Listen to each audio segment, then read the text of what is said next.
everybody doing? Oh, come on, you can do better than that. How's everybody doing? So it's truly an honor to be here at my alma mater, Emory University. You know, from 2000, since then, I've always wanted to come back and just give back. And this is our opportunity. So let's take a moment and journey into the justice. And so as a young man growing up in Atlanta, born on Peachtree, I looked up to certain individuals who were just legendary, who were just luminaries of the justice movement, and one of which is Representative John Lewis. But as a young man, you know, growing up in Georgia, you live in the shadow of Dr. Martin Luther King. And Dr. King actually lived 3 houses down from my dad's house. And so he knew Daddy King, and he knew most of the King family. And I would always ask my father, you know, what type of person was Dr. King? You know, what did he think about? What did he do? And one of the most great experiences of my life is meeting Dr. Bernice King and getting Dr. King's last book. And it's kind of fitting in the situation that we're in to listen to the words of Dr. King in his final book, Community or Chaos, Where's the Community Going? He wrote it in 1967 on the Isle of Jamaica for about a month. And he talked about the things that are going on right now, the need for communities to come together around the issues of white people and the Negro. Of course, it was the 60s, so they used terms like that. And now we're in a third Reconstruction, something that Reverend Dr. William Barber talks about a lot, the third Reconstruction. We can talk about the issues that a lot of minority communities have, as well as a lot of majority communities have. Because Dr. King always said that once you realize the issues of economics and education and families are universal. And so when I spoke with Representative Lewis, he always would say, and you guys have heard him say it, it's time to get in some good trouble.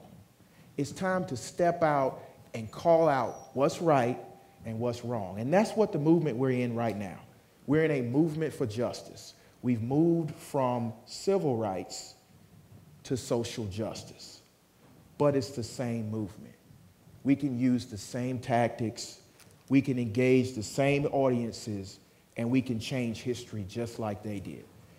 So I got contacted last year after the march for Black Lives here in Atlanta, which was in 2016 in July, by some young ladies, some lovely individuals about having a march. And they said, we need to have a march in Georgia to reclaim our identity of all of us and come together in unity.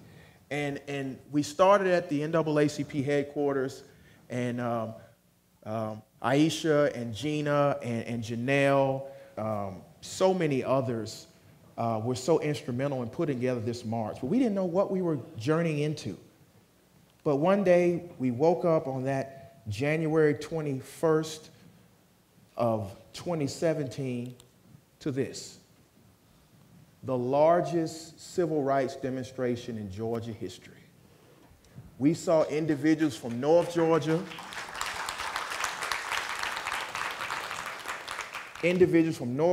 from South Georgia, East Georgia, West Georgia, and all over the metro area coming together in one voice and one moment. It wasn't about Donald Trump, and it wasn't about pushing back, and it was about reclaiming Georgia. And I must admit, when I walked out of the Center for Civil and Human Rights, I didn't know what I was walking into.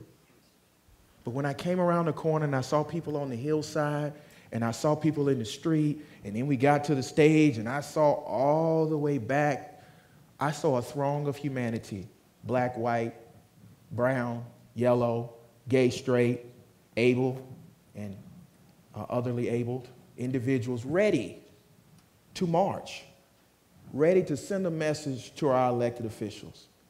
And we've been doing that ever since. And people ask me all the time, Mr. Griggs, how do we get involved with the movement for justice?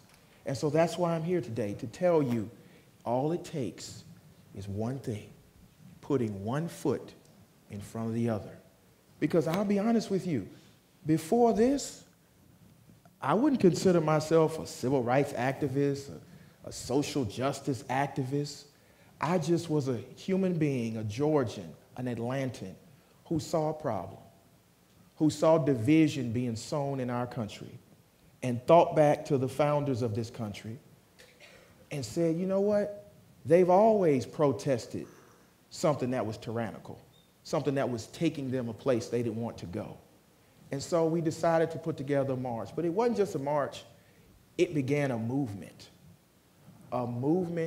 in Atlanta, a movement around the country to reclaim what we all find so fundamental, the right to life, liberty, and the pursuit of happiness. Now that journey has taken me a lot of places. We've protested health care. We've protested the lack of action by our elected officials, but more importantly, we've given civics lessons on the corner. Because this country is about the people. It's not about the powerful. It's not about the elected officials. It's about the voice of the people.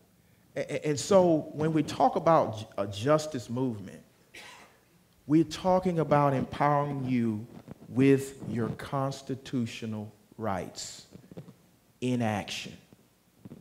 You know, I get to try a lot of criminal cases, and I try some civil cases, and I always get to talk to a jury. And I talk to 12, sometimes it's a misdemeanor 6, individuals, and I talk about the most fundamental rights you have as American citizens. And I always talk about voting. But the most fundamental right you have as an American citizen is to sit on the jury. It's to gauge what our system is going to look like. And then as I was becoming more active, I started to realize we have to spend more time with our elected officials. We have to spend more time educating them on how the process really works. Because we have a lot of talking heads that go around the country and go around our city and go around our state and tell us what they want us to know. Well, it's time for us to tell them what we want to happen. And that's what this movement is about. That's how you get involved. We started having town halls on the corner. We started having civic engagement seminars in the streets. This is not what the media will tell you. They will tell you it's a bunch of women with pink puffy hats on. It's a bunch of young African-American males, you know, yelling at the police. No, it's not. It's a teach-in. It's a civics lesson. It's America living out loud. And it works. It has many names. You can call it Black Lives Matter. You can call it the resistance. You can call it something new. You can call it the March for Our Lives. You ask how you can get involved, you join. I love the talk was a few minutes ago about Instagram. Instagram is an open platform, and that's where most of the organizing occurs. It occurs on Facebook. It occurs in social spaces where it cannot be filtered by the media. Because what I've learned about some of these movements is that there are people that would like to see the movement die. People that would like to see the awakening stop. And it's time for the awakening to continue. Because everyone that's in this march for healthcare is asking for one thing, a universal right. The right to have responsible healthcare so you can live. Is that so crazy to ask for? But how do we get that? We have to have conversation. We have to have conversation with our elected officials, and that's becoming increasingly difficult in this environment. But when you decide to step out and elevate your voices in these public spaces, you get invited certain places to have the conversation. We got invited to the state capitol to talk to our elected officials about what the people really wanted, about what the people need. Sometimes they listen, sometimes they don't. So in this new social awakening, we have a responsibility. I was talking to Dr. Lafayette, one of the chief architects of the civil rights movement. I've talked to Dr. Lowry, I've talked to Dr. Vivian, and they tell us something. They tell us, you guys have tools that we never had. in our movements. You have the ability to communicate instantly information. You have the ability to communicate pushback instantly. You have to use that. But you also need to understand you are interconnected. There's no difference between me and you. We just have to build those relationships that move into movement. The tax march was wonderful. We were pushing back to get tax returns from our president. We still don't have those tax returns, but we had another teach-in about taxes and how they work and what you can do to require your elected officials to return them and give them to you. You know what? The one thing that I've learned in this journey for social justice is that we have a lot of allies. We have a lot of individuals that want to get involved and want to understand how it works. There's an organization, it's called the Georgia Alliance for Social Justice. It is the organization that put together the Women's March here in Georgia, and it's also the affiliate of the Women's March National. And what I learned when I had conversation with Tamika Mallory and Bobby Bland and Carmen and all of the women of the Women's March is this. They were normal individuals, normal organizers who saw a problem and decided to make a call to people of good conscience to come together. And that turned into 4 million people around the world protesting. And they said it was not just a movement, a moment, but it was a movement, and it was time. And it's time again. Now, let's talk about something that we have been talking about a lot these last few weeks, the NRA. This is the NRA protest when they came here to Atlanta last July. Dana Loesch and the president and David Perdue were all down at the World Congress Center talking about we need more AR-15s and, you know, the Second Amendment is the most important thing ever. Now, let me get something straight with you. I'm an attorney. I know what the Bill of Rights say. Everyone is entitled to the right to bear arms, but you're not entitled to have military-grade weaponry to kill children.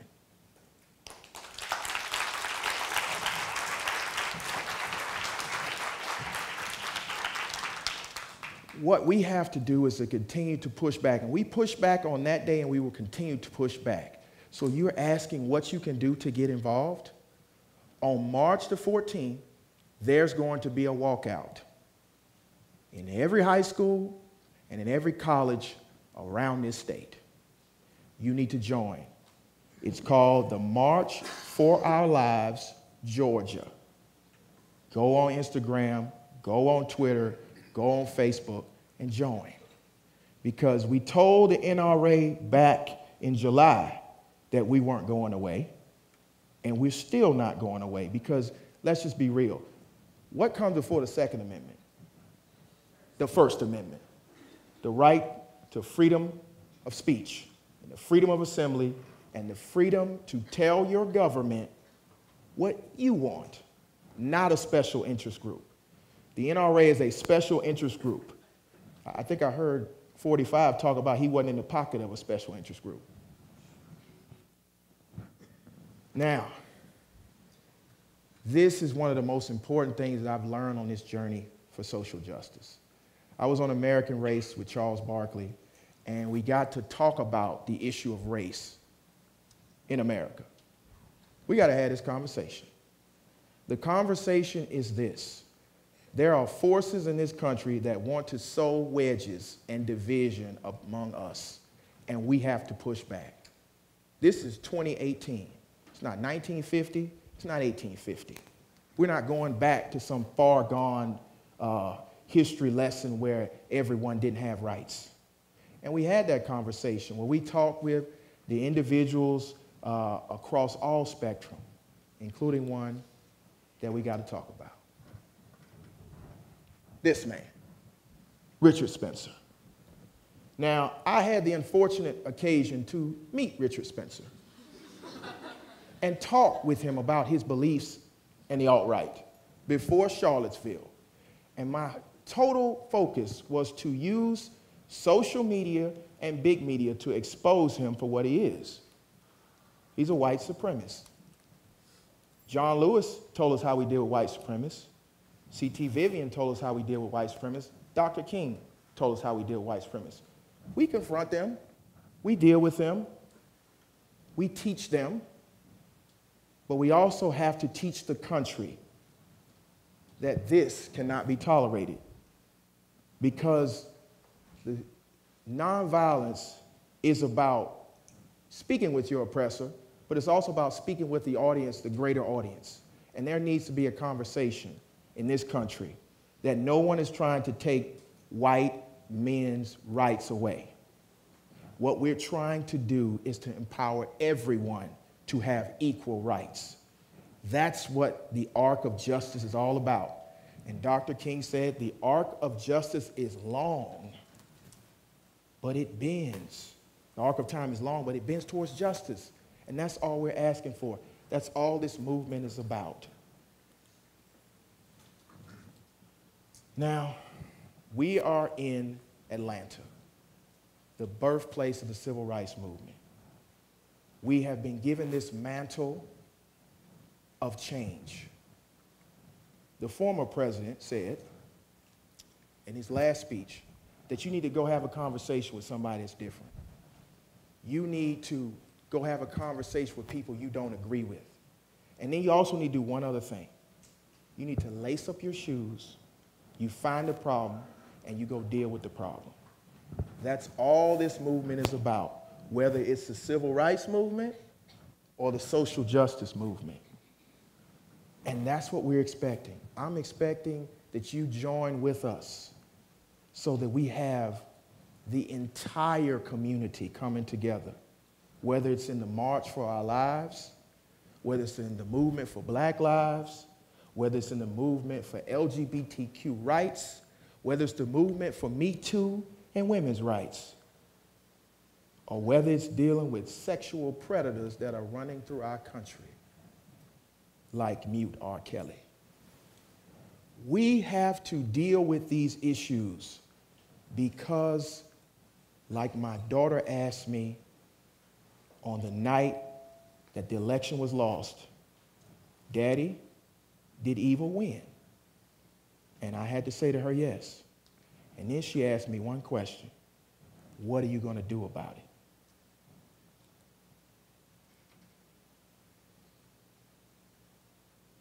This is what we're going to do. We're going to raise our voices, and we're going to change, and we're going to empower others, and we're going to fight back. We're going to take back our country, but more importantly, we're going to move forward together, because stronger together and not one step back. So I thank you for your time.